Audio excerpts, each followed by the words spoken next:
everyone, and welcome back to Amanda Loves to Audit. Now, I've been a little bit sick recently, and you can probably tell I sound a little bit different, but I'm feeling a bit better today, and we're going to do something that I like to call mind mapping.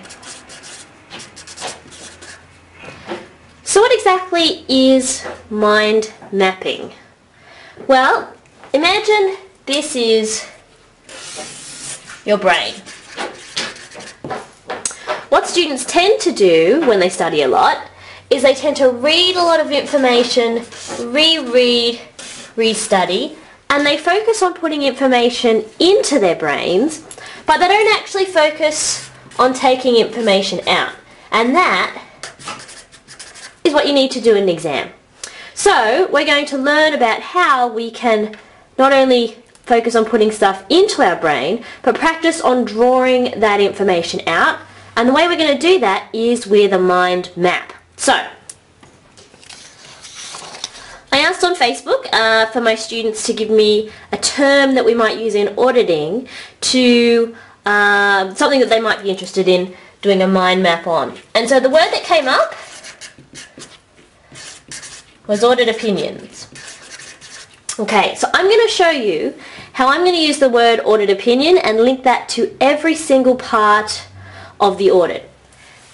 So let's start, and I'm just going to do this off the top of my head. So I have no plan here, this is just how I'm thinking. So let's start with audit opinions. Okay, so I'm just going to talk out loud. So the audit opinion is the end product of the audit. Now to start the audit, I need to have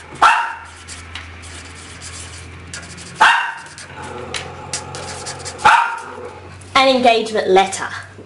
Ziva, shh. Shh. Alright, so my engagement letter, which is ISA and ASA 210,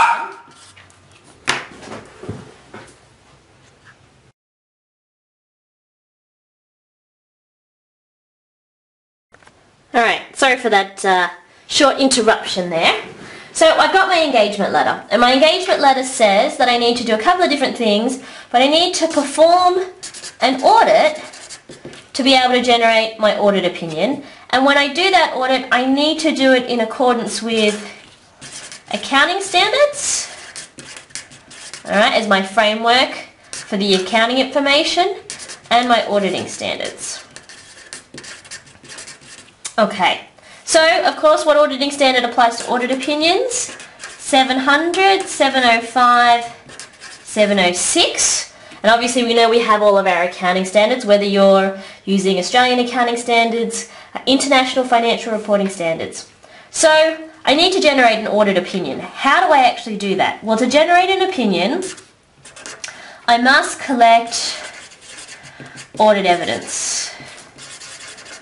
Alright, and ASA 500 says that evidence must be sufficient and appropriate. Now, how do I actually go about doing that? How do I find evidence that's sufficient and appropriate?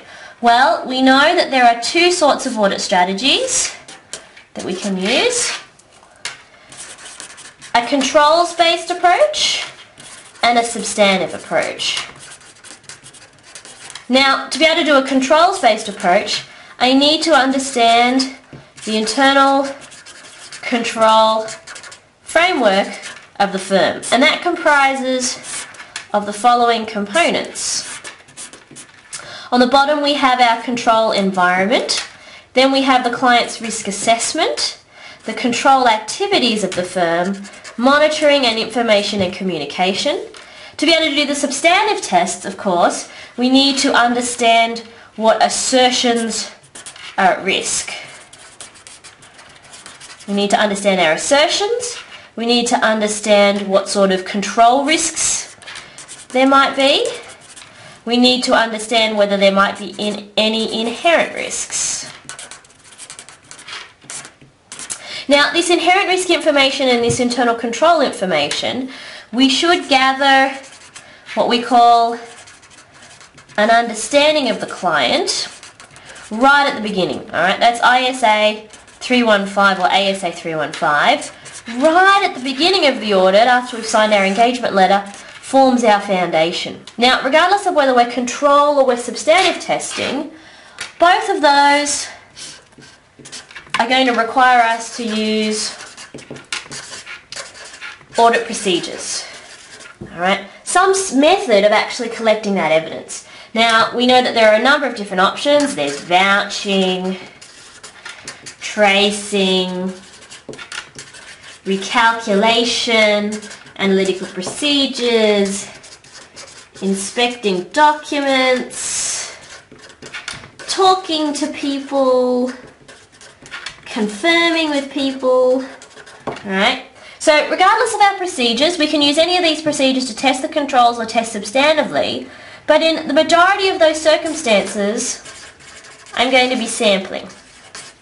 Alright, I'm going to select a sample of transactions to test based on the population. So sampling, audit procedures and controls will all affect the evidence that I use to generate an audit opinion. Now, of course, before we do our audit opinion, there are a couple of extra things we need to think about. The first is going concern. Is this company able to continue, that's ASA or ISA 570, is this company going to be able to continue into the foreseeable future? And the other thing that we want to do is we want to investigate whether there are any subsequent events that the auditor needs to identify and determine whether there needs to be any adjustments or not. Of course, our subsequent events we can use our regular audit procedures on. Going concern, we might do something specifically like analytical procedures. So here I've taken pretty much everything that we've covered throughout the entire term, starting with understanding the client, moving on to identifying inherent risks and controls to be able to determine what sort of audit strategy we want to use to collect the audit evidence to be able to generate my opinion.